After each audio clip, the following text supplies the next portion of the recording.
好，大家好，又同大家見面啦。有一日咧，幼稚園嘅老師就問小朋友：花花點解會開啊？第一個小朋友就話：啲花花瞓醒覺，想睇下太陽白白咯咁。第二個小朋友又話：因為咧，花花想同我哋比一比，睇下邊個件衫咧靚啲咯。咁啊，第三個小朋友就話：啲花花想出嚟聽一聽我哋唱嘅歌。咁第四個小朋友咧又話：啲花花咧想睇一睇有冇人將佢摘走咗。阿老師咧越聽，心裏面咧就越感動。佢靜雞雞咁咧就搣咗預先寫好嘅標準答案。嗰個標準答案就係因為天氣變暖咗。好啦，有冇諗過，如果我哋失去童真嘅時候，世界會變成點嘅咧？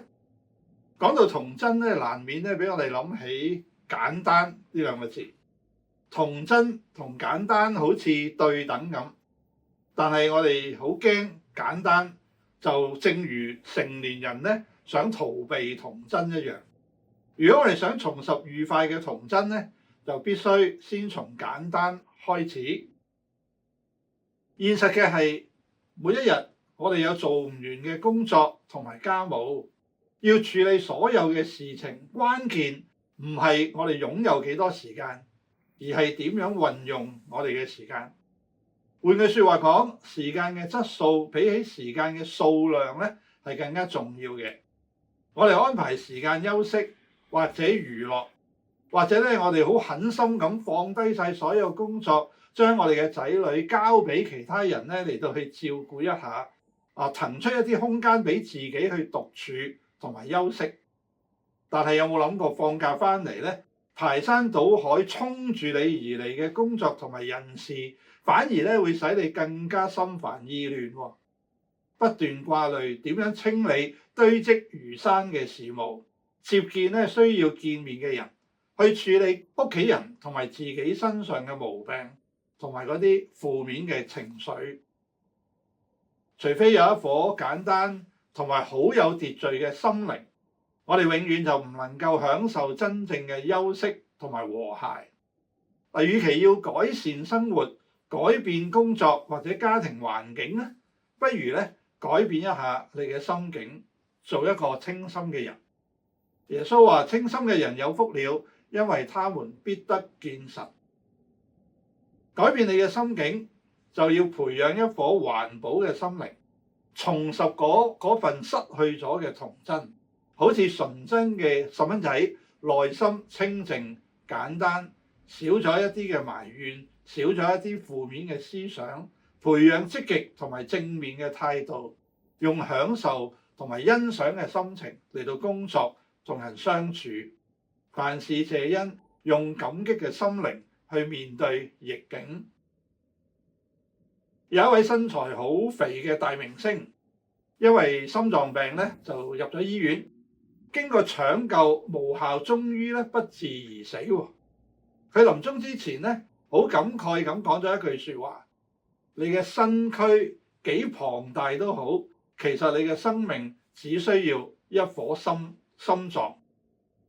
幾年之後，有一位富翁同樣因為心臟病發入咗同一間醫院，佢經過醫生搶救，終於脫離危險，而且奇蹟咁復原。